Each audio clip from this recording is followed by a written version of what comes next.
Pernah nggak sih Anda frustrasi sama hasil yang dikasih AI? Udah nanya, tapi jawabannya kok ngelantur. Nah, kuncinya itu mungkin bukan di AI-nya, tapi di cara kita bertanya.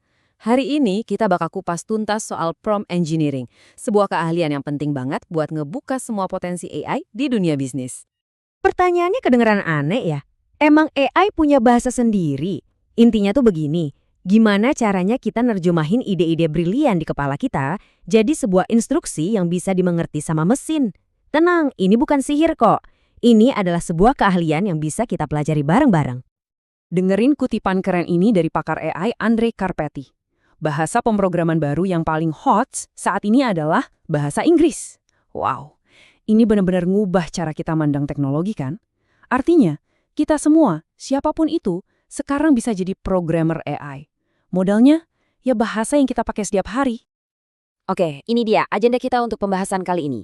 Kita mulai dari konsep dasarnya, terus kita bedah cara bikin prompt yang jitu, lihat contoh-contoh praktisnya, dan terakhir kita bakal lihat gimana skill ini bisa jadi pemicu inovasi yang sesungguhnya. Jadi, apa sih sebenarnya prompt engineering itu? Yuk kita mulai dari yang paling dasar. Intinya gini, ini tuh bukan sekedar nanya. Anggap aja Anda itu seorang sutradara film, dan AI adalah aktor utamanya.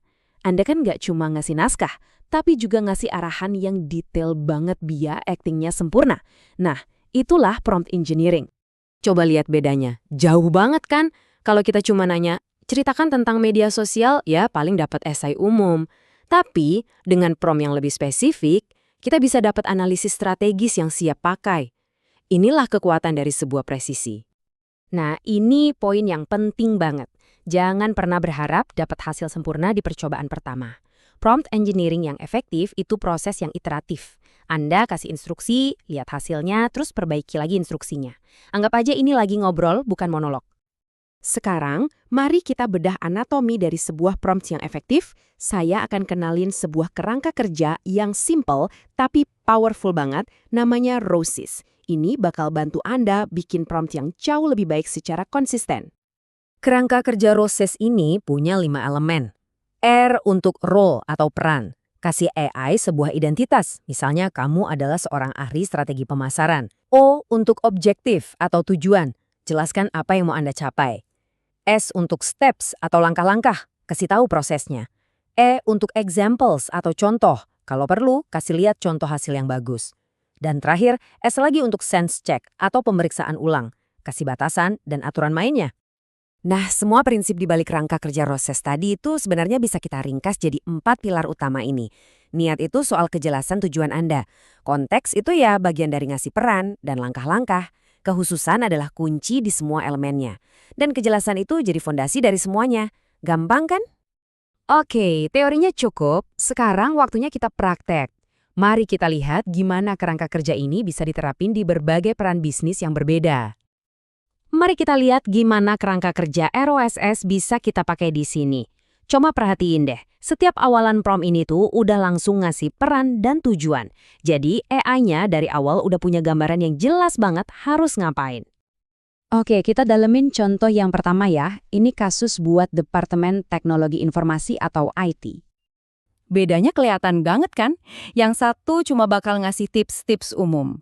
Tapi dengan prompt yang terstruktur, kita bisa menciptakan skenario latihan yang super realistis dan bisa langsung dipraktekin. Anda berhasil mengubah AI dari sekedar mesin penjawab jadi mitra pelatihan strategis. Keren!